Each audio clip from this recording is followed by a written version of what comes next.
নবী সাল্লাল্লাহু আলাইহি সাল্লামের চোখে সেরা 11 শ্রেণীর মানুষ।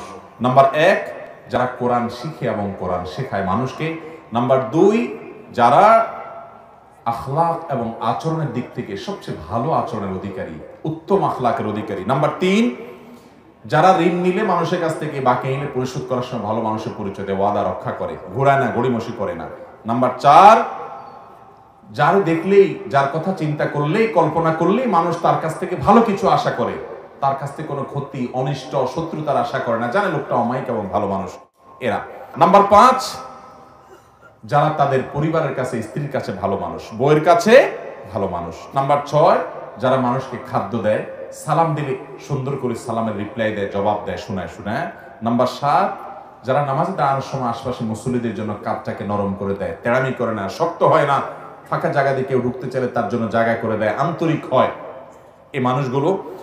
নাম্বার 8, যারা দীর্ঘ হায়াত পেয়েছে, আবার